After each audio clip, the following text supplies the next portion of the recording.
ಬಹುಶಃ ಅವತ್ತು ವರದೇಗೌಡರು ಇವತ್ತು ನನ್ನ ಮುಂದೆ ಇಲ್ಲ. ವರದೇಗೌಡರು ನಮ್ಮನ್ನು ಅಗಲಿದ್ದಾರೆ. 1985 700ನಲ್ಲಿ ದೇವೇಗೌಡರು ಚುನಾವಣೆಗೆ ನಿಂತಾಗ 17,000 ಮತಗಳ ಅಂತರದಲ್ಲಿ ಗೆಲ್ಲಿಸಿದ್ರಿ ದೇವೇಗೌಡರನ್ನ.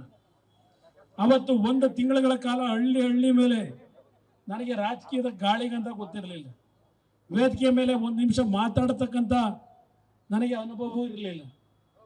ಹಳ್ಳಿಗಳನ್ನು ನೋಡಿದ್ದೇನೆ 1985ರಲ್ಲಿ. ಹಲವಾರು ನಾಯಕರುಗಳನ್ನು ಇವತ್ತು ನೆನೆಸ್ಕೋಬಲ್ಲೆ. ದೇವೇಗೌಡರು ಹೊಳೆನರಸೀಪುರಲ್ಲಿ 2 ಕಡೆ ಗೆದ್ದಾಗ 1985ರಲ್ಲಿ ಅಲ್ಲಿಯ ಕಾರ್ಯಕರ್ತರು ವರದೇಗೌಡರು ಇಲ್ಲ ಇವತ್ತು ಕುಮಾರಸ್ವಾಮಿಯನ್ನು ನಿಲ್ಲಿಸಿ ಚುನಾವಣೆಗೆ ಅಂತ ಹೇಳಿ ಸಾತ್ನೂರಿನಲ್ಲಿ ಅವರೇನು ಒತ್ತಡ ಹಾಕಿದ್ರು. ಅವತ್ತೇನಾದರೂ ದೇವೇಗೌಡರು ತೀರ್ಮಾನ ಮಾಡಿ ನನಗೆ ಅವಕಾಶ ಕೊಟ್ಟಿದ್ರೆ 1985 ಸಾತ್ನೂರಿನಲ್ಲಿ ಇವರು ರಾಜಕೀಯವಾಗಿ ಎಲ್ಲಿ ಬೆಳೀತಿದ್ರು?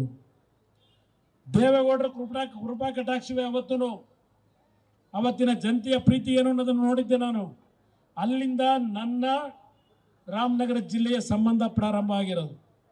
ಕೇಳ್ತಾರೆ ದೇವೇಗೌಡರು ರಾಮನಗರಕ್ಕೆ ಬರೋದಕ್ಕಿಂತ ಮುಂಚೆ ಕುಮಾರಸ್ವಾಮಿ ಏನು ಆಸ್ತಿ ಇತ್ತು ಹೇಳಬೇಕು ಅಂತ ಕೇಳ್ತಾರೆ. ಪ್ರಶ್ನೆ ಮಾಡಿದ್ದಾರೆ ನನ್ನ, ಇದೇ ನೆಲದಲ್ಲಿ ಪ್ರಶ್ನೆ ಮಾಡಿದ್ದಾರೆ ನನ್ನ ಆಸ್ತಿಯ ಬಗ್ಗೆ. ಯಾವ ಚಾಮುಂಡಿ ಬೆಟ್ಟಕ್ಕೆ ಬರ್ತೀರೋ ಇಲ್ಲ ನಿಮ್ಮ ಅಜ್ಜಯ್ಯನ ಮುಂದೆ ಚರ್ಚೆ ಮಾಡ್ತಿರೋ, ವಿಧಾನಸೌಧಕ್ಕೆ ಕರೆದಿದ್ದೀರಿ, ಚರ್ಚೆ ಮಾಡಿದ್ದೇನೆ. ಏನು ವರಿ ಮಾಡಬೇಡಿ, ಎಲ್ಲದಕ್ಕೂ ತಯಾರಾಗಿರ್ತಕ್ಕಂಥವ್ನು ನಾನು. ನನ್ನ ರಾಜಕೀಯ ಜೀವನಕ್ಕಿಂತ ಮುಂಚೆ ನಾನು ನ್ಯಾಷನಲ್ ಕಾಲೇಜ್ನಲ್ಲಿ ಜಯನಗರದಲ್ಲಿ ಓದಬೇಕಾದ್ರೆ 3 ಕ್ಷೇತ್ರಗಳಲ್ಲಿ ಬೆಂಗಳೂರು ನಗರದ ವಾರ್ಡ್ಗಳು, ಸುಧಾಮನಗರ, ವಿಲ್ಸನ್ ಗಾರ್ಡನ್ನು ಎಲ್ಲ ನಮ್ಮ ಅಶೋಕ್ ಅವರಿಗೆ ಗೊತ್ತು, ಅಶ್ವತ್ಥನಾರಾಯಣ ಅವರಿಗೆಲ್ಲ ಗೊತ್ತಿದೆ. ಅಲ್ಲಿ 3 ಲಾರಿ ಇಟ್ಕೊಂಡು ಕಸ ತೆಗಿತಕ್ಕಂಥ ಕೆಲಸ ಮಾಡಿದ್ದು ಸತ್ಯ. ನಾನು ನೇರವಾಗಿ ಹೇಳ್ತೀನಿ, ದುಡಿಮೆ ಮಾಡಿದ್ದೇನೆ.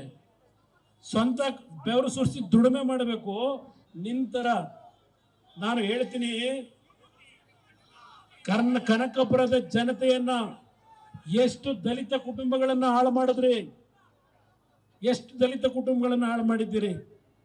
ಕನಕಪುರದಲ್ಲಿ ಯಾವ್ಯಾವ ಹಳ್ಳಿಗಳ ಪರಿಸ್ಥಿತಿಗಳನ್ನು ಏನು ಮಾಡಿದ್ರಿ, ಹಳ್ಳಿಯ ಹೆಣ್ಣು ಮಕ್ಕಳು ಯಾವ ರೀತಿ ಕಣ್ಣಲ್ಲಿ ನೀರು ಹಾಕಿದ್ದಾರೆ, ಇದೆಲ್ಲವನ್ನ ಗಮನಿಸಿದ್ದೇನೆ.